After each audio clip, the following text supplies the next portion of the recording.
আসসালামু আলাইকুম, সবাই কেমন আছেন? বলেন তো আমি আজকে কি করব? এটা দেখে কেউ বুঝতে পারছেন কি করব? তো সবাই আমার সাথে থাকেন। আমার মনের কথা ইউটিউব চ্যানেলের পক্ষ থেকে সবাইকে স্বাগত। আর যারা আমার চ্যানেলটাতে ভিডিওটা দেখছেন, তো অবশ্যই লাইক, কমেন্টস অ্যান্ড শেয়ার করে দেবেন। আমার চ্যানেলটা একদমই নতুন, তো আশা করি সবাই পাশে থাকবেন। আমি এটা আসলে একটা তুলি বানানোর চেষ্টা করছি, যেহেতু আমার ঘরে তুলি নেই। তো ইনস্ট্যান্ট আসলে কিভাবে আপনি টিস্যু দিয়ে তুলি বানিয়ে নেবেন সেটা আমি দেখিয়ে দিচ্ছি। যে এই যে আমি ইনস্ট্যান্টে এটা তুলি বানিয়ে নিলাম, দেখেছেন কি সুন্দর হয়ে গেছে। এখন এটা দিয়ে আপনি যে কোনো রঙই কাপড়েও করতে পারবেন চাইলে। আর আমি এখন এক ব্ল্যাক ফ্যাব্রিকের রং নিয়ে নিয়েছি। তো এটা দিয়ে মূলত আমি একটা কাজ করব, সেটা হলো যে এই যে আমি একটা দইয়ের ওয়ান টাইম এই পাত্রটা নিয়ে নিয়েছি। তো এটাতে মূলত আমি কি বলে এটাকে দিয়া বলে বা আলো জ্বালানো মোমবাতির বিকল্প হিসেবে কিছু একটা জ্বালানোর চেষ্টা করছি।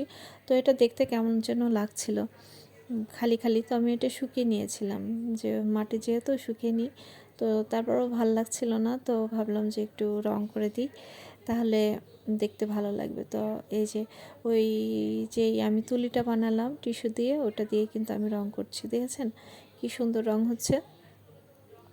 আপনারাও চাইলে ইনস্ট্যান্ট এভাবে করে নিতে পারেন, এটা বেশ ভালো ইফেক্টিভ এবং আমার কাছে খুব ভালো লেগেছে। তুলির মতোই সুন্দর একটা ফিনিশিং লুক আসছিল। কাজ করতে গিয়ে আমি কোনো হ্যাম্পার হয়নি। তো আমি পুরো এই পাত্রটাকে একদম পুরোটা ব্ল্যাক কালার করে নেব, ভেতরে কোনো ডিজাইন বা অন্য কোনো কালার দিব না, পুরোটাই ব্ল্যাক কালার করে নেব। এটা আমি করছি আসলে আমি একটা ভিডিও দেখেছিলাম, চ্যানেলটা মনে নেই, না হলে মেনশন করে দিতাম। তো ওখানে দেখেছিলাম যে আমার রুম মানে রুমটাতে আলো বাতাস একটু কম, এরকম যাদের আলো বাতাস রুমে কম তারা চাইলে এরকম আলো জ্বালিয়ে ঘরের ভিতরে সারাদিন মোমবাতির বিকল্প হিসেবে রেখে দিতে পারে, তাহলে রুমে ব্যাকটেরিয়াগুলো ওভাবেও হবে না এবং বাতাসটাও ফ্রেশ থাকবে। তো আমি আসলে ট্রাই করছি, দেখি আসলে এর ইফেক্টটা কেমন আসে বা ফলাফলটা আসলেও পাই কিনা। তো যারা দেখছেন তারা অবশ্যই আমার চ্যানেলটাকে সাবস্ক্রাইব করে দিবেন এবং লাইক, শেয়ার, কমেন্টস করতে ভুলবেন না যেন। তো এই যে আমার পুরো ইয়েটা কমপ্লিট হয়ে গেছে। এবার আমি উপরে জাস্ট উপরের এইটুকু রং করে নেব, আর বেশি কিছু রং করব না। তো রং করা হলে রেখে দিব কিছুক্ষণ যাতে শুকিয়ে যায়। তো আমি রেখে দিয়েছিলাম, এই যে শুকিয়ে গিয়েছে। এখন এর ভেতরে আমি কিছু চাল দিয়ে দিব। চালটা এখন বলতে পারেন যে কেন দিচ্ছেন, চালটা দিচ্ছি এই কারণে যাতে আমি এর ভেতরে একটা স্টিক দিব, ওই স্টিকটা দাঁড়িয়ে থাকতে সহজ হয় এই জন্য। আর এর ভিতরে সামান্য পানি দিয়ে দিব, আর এই পানির ওপরে সরিষার তেল দিয়ে দিব। এই সরিষার তেলটাই মূলত আপনার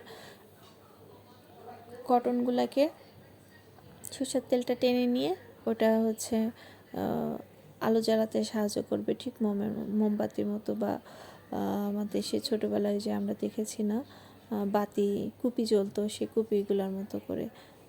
তো এই যে আমি এই স্টিকটা ভেঙে নিয়েছি, যেহেতু আমার পাত্রটা ছোট আর কটন বারটা একটু লং ছিল, তাই আমি এটা ভেঙে নিয়ে কেটে দিইনি, যাতে ওটা ব্যান্ডিংভাবেও থাকতে সহজ হয়। আর এখন আমি দিয়ে দিব সামান্য পরিমাণে একটু তেল। আপনি চাইলে বেশিও দিতে পারেন, সমস্যা না। তো আমি এটা অল্পই দিলাম, দেখি আসলে কিভাবে কাজ হয় কি না সেটা একটু দেখার বিষয়। তো এই যে এখন আমি দিয়েছি, প্রথমে একটু জ্বলতে গিয়ে প্রবলেম হচ্ছিল, যেহেতু আমি গ্যাস লাইট দিয়ে জ্বালাচ্ছিলাম। পর আমি এক্সট্রা আরেকটা কটন বাডে জ্বালিয়ে এই যে দেখেন জ্বলছে। তো এটা এখন আপনি সারাদিন ঘরের ভিতরে রেখে দিবেন। তো কার কেমন লাগলো অবশ্যই কমেন্টসে জানাবেন।